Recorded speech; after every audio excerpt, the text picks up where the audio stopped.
ప్రపంచవ్యాప్తంగా 1270 మంది. సో 1270 మంది మరణిస్తే దాంట్లో ఇప్పటికి మనం సుమారుగా 15 రోజులు కావస్తోంది. ఇది 11th May 2025 అంటే 15 రోజుల్లో సుమారుగా హాఫ్ ఆఫ్ ది పబ్లిక్ మనం వేసుకున్నా కూడా ఇదొక సంఖ్య 1800 వరకు చేరే అవకాశం ఉంది.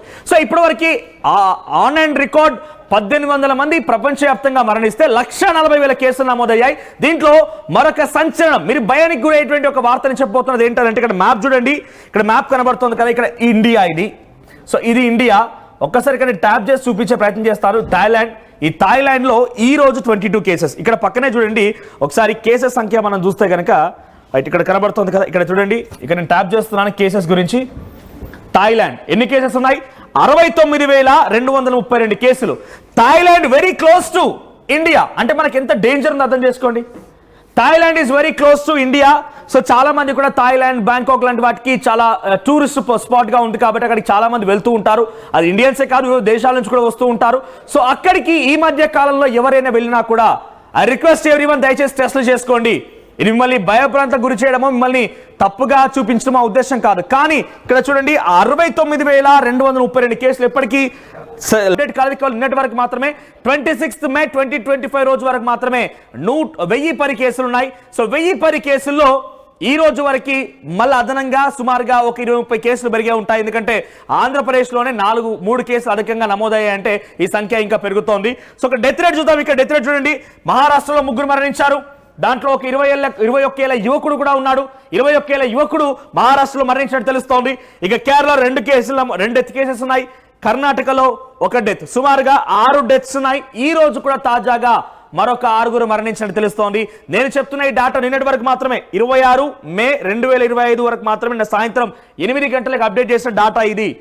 సో ఈ నేపథ్యంలో ఇంకా 6 కేసులు నమోదయ్యాయి. మొత్తం మీద ఇండియాలో 12 మరణాలు సంభవించాయి. ఇండియాలో 12 మరణాలు ఉన్నాయి. ఇక్కడ మీరు తెలంగాణ గురించి ఎక్సైట్ అవుతున్నారు కదా, తెలంగాణ మిస్ చేస్తాను, నేను ఇక్కడ మీకు చూపిస్తాను. తెలంగాణలో కూడా ఒక కేసు నమోదైంది. తెలంగాణలో కూడా ఇక్కడ చూడండి, తెలంగాణలో 1 కేసు. సో తెలంగాణలో కూడా ఒక కేసు నమోదైంది. పక్క రాష్ట్రం ఆంధ్రప్రదేశ్లో 7 కేసులు.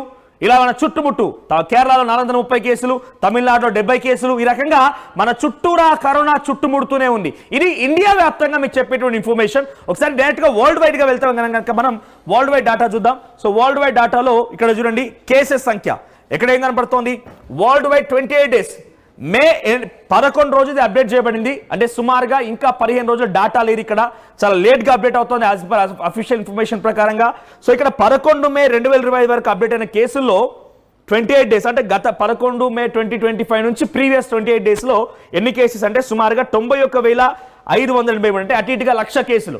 1,00,000 కేసులు ఇప్పటివరకు నాకు తెలిసి ఇలా సంఖ్య 1,00,000 దాటిపోయి ఉంటుంది.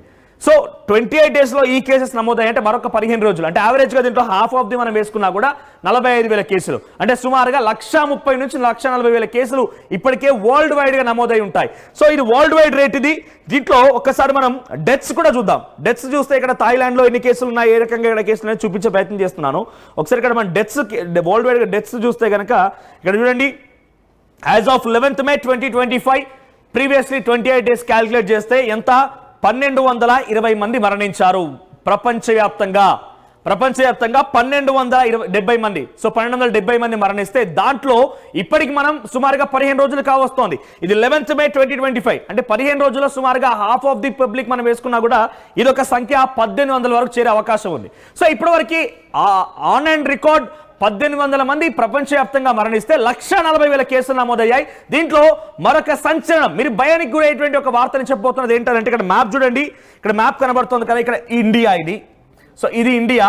ఒక్కసారి ఇక్కడ ట్యాప్ చేసి చూపించే ప్రయత్నం చేస్తారు. థాయిలాండ్, ఈ థాయిలాండ్ లో ఈ రోజు 22 కేసెస్. ఇక్కడ పక్కనే చూడండి ఒకసారి కేసెస్ సంఖ్య మనం చూస్తే కనుక ఇక్కడ కనబడుతుంది కదా, ఇక్కడ చూడండి, ఇక్కడ నేను ట్యాప్ చేస్తున్నాను కేసెస్ గురించి.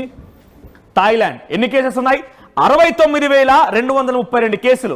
Thailand very close to India. అంటే మనకి ఎంత డేంజర్ ఉందో అర్థం చేసుకోండి. Thailand is very close to India. So చాలా మంది కూడా థాయిలాండ్, బ్యాంకాక్ లాంటి వాటికి చాలా టూరిస్ట్ స్పాట్ గా ఉంది కాబట్టి అక్కడికి చాలా మంది వెళ్తూ ఉంటారు. అది ఇండియన్సే కాదు, వివిధ దేశాల నుంచి కూడా వస్తూ ఉంటారు. సో అక్కడికి ఈ మధ్య కాలంలో ఎవరైనా వెళ్ళినా కూడా ఐ రిక్వెస్ట్ ఎవ్రీవన్, దయచేసి టెస్టులు చేసుకోండి.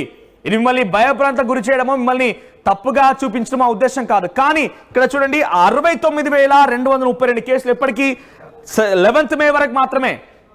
అంటే ఈ 10 రోజుల్లో సుమారుగా ఈ సంఖ్య 1,00,000కు పైన ఆశ్చర్యపోవాల్సిన అవసరం లేదు. అంటే అధికంగా పెరుగుతూ ఉన్నాయి కాబట్టి. సో థాయిలాండ్ ఇక్కడ పక్కనే మ్యాప్లో మీరు గమనించండి, Thailand and this is India. So థాయిలాండ్లో 69,232 కేసులు నమోదయ్యాయంటే దాని ప్రభావం డెఫినెట్గా మనం హాట్స్పాట్ దగ్గరే ఉన్నాం, ఒక రెడ్ జోన్ పక్కనే ఉన్నాం, రెడ్ జోన్కి ఆనుకొనే ఉన్నాం. కాబట్టి డెఫినెట్గా మనం అలర్ట్గా ఉండాల్సిందే. సో ఈ మధ్య కాలంలో ఎవరైనా కనుక రిక్వెస్ట్ ఎవ్రీవన్, మిమ్మల్ని అందరినీ కూడా రిక్వెస్ట్ చేస్తున్నాను, ఈ థాయిలాండ్ కానీ బ్యాంకాక్ కానివ్వండి, ఈ సుదూర ప్రాంతాలకి ట్రిప్స్ నిమిత్తం వెళ్ళిన వారు ఎవరైనా కనుక ఉంటే వెంటనే టెస్ట్ చేసుకోండి. Yes right. మరొక బ్రేకింగ్ అంతో మా పీసీఆర్ నాకు చెప్తున్న ప్రకారంగా థాయిలాండ్కి ఇటీవల సంబంధించిన మాకు నియరెస్ట్ పర్సన్ ఒకరు, అంటే నియరెస్ట్ ఇన్ సెన్స్ మా ఆఫీస్ ఏం కాదు, మీరు ఆశ్చర్యపోకండి, బట్ మాకు తెలిసిన ఒక వ్యక్తి ఇప్పటికే థాయిలాండ్ తన ఫ్యామిలీతో పాటుగా ట్రిప్కి వెళ్ళి వచ్చాడంట. సుమారుగా 4 రోజుల క్రితం నుంచి ఆయన తీవ్రమైనటువంటి జ్వరంతో బాధపడుతున్నాడు. సో అలాంటి వ్యక్తులు ఎవరైనా కనుక ఉంటే డెఫినెట్గా మీరు ప్రికాషన్ తీసుకోండి, టెస్టులు చేయించుకోండి. సో ఎగ్జాక్ట్గా ఇది కోవిడ్ అని చెప్పలేను, మీరు టూరిస్ట్ స్పాట్కి వెళ్ళారు కాబట్టి కొంత అక్కడ వెదర్ చేంజ్, ఆ కండిషన్స్ కూడా ఉండే అవకాశం ఉంది కానీ ఇక్కడ కేసెస్ అధికంగా ఉన్నాయి కాబట్టి మీరు డెఫినెట్గా అలర్ట్గా ఉండండి, మీరు కొంత టెస్ట్లు తీసుకోండి. అట్ ద సేమ్ టైం ఇంత హాట్ జోన్లో ఉన్నాం మనం. మీరు గమనించండి, ఇటు మనం తెలంగాణ ఆంధ్రప్రదేశ్ చూసుకున్నా కూడా కేరళలో ఎటువంటి సిచ్యువేషన్ చూసారు కదా. సో కేరళ విషయానికి వస్తే 430 కేసులు, very near by to Telangana and Andhra Pradesh. ఆ తర్వాత తమిళనాడు చూద్దాం. సో తమిళనాడులో 69 కేసులు. సో కర్ణాటక చూద్దాం ఒకసారి. సో కర్ణాటకలో సిచ్యువేషన్ ఎలా ఉంది చూస్తే కనుక కర్ణాటకలో కూడా 47 కేసులు. అంటే చుట్టూ మన స్టేట్స్, 2 తెలుగు రాష్ట్రాల చుట్టూ కూడా హాట్ స్పాట్సే ఉన్నాయి, ఎక్కడ తక్కువ కేసులు నమోదు కాలేదు. ప్రతి చోట సుమారుగా 100లకు పైగా కేసులు నమోదయ్యాయి. అంటే ఇక్కడ 2 తెలుగు రాష్ట్రాలు కూడా ఎక్స్ట్రీమ్ హాట్ జోన్లో ఉన్నాయి, 2 పక్కనే మన హాట్ స్పాట్స్ ఉన్నాయి. అటు కేరళ, తర్వాత తమిళనాడు, కర్ణాటక, ఇవి చాలా కీలకమైన ప్రాంతాలు అక్కడ ఉన్నాయి. ఇక గోవా విషయానికి వస్తే కూడా గోవాలో ఇప్పటి వరకు అయితే కేవలం 1 కేసే నమోదైంది. సో గోవాలో పెద్దగా టెన్షన్ ఏం లేదు. కానీ మహారాష్ట్రలో కూడా టెన్షన్ ఉంది. మహారాష్ట్రలో కూడా సుమారుగా ఇక్కడ మన మహారాష్ట్ర సిచ్యువేషన్ కనుక చూస్తే అక్కడ కూడా సుమారుగా మహారాష్ట్రలో 210 కేసులు. సో అటు ఇటుగా మన తెలుగు 2 రాష్ట్రాల చుట్టూ at the same time India చుట్టూ హాట్ స్పాట్స్ ఉన్నాయి. థాయిలాండ్లో 69,000 కేసులు కేవలం మే 11 వరకు నమోదైతే ఇప్పటి వరకు అది సుమారుగా 1,00,000 చేరే అవకాశం కూడా ఉంది. సో ఇటు తెలుగు రాష్ట్రాలకు సంబంధించి కూడా మన చుట్టూ కేరళ, తమిళనాడు, ఆ తర్వాత కర్ణాటక, మహారాష్ట్ర, గోవా, ఈ ప్రాంతాలు మొత్తం కూడా, ఆంధ్రప్రదేశ్ లాంటి రాష్ట్రాల్లో కూడా 7 కేసులు నమోదయ్యాయి. చుట్టూ హాట్ స్పాట్సే ఉన్నాయి. సో దయచేసి ఐ రిక్వెస్ట్ ఎవ్రీవన్, ప్లీజ్ దయచేసి మాస్క్ ధరించండి. ఇకనైనా కూడా మనం గతంలో ఉన్నటువంటి ఆ అనుభవాలని దృష్టిలో ఉంచుకొని తగు జాగ్రత్తలు ఇప్పటి నుంచి తీసుకోకపోతే కనుక డెఫినెట్గా ఇబ్బంది పడతాం. లాక్డౌన్ లాంటిది మళ్ళీ రాకుండా ఉండాలి.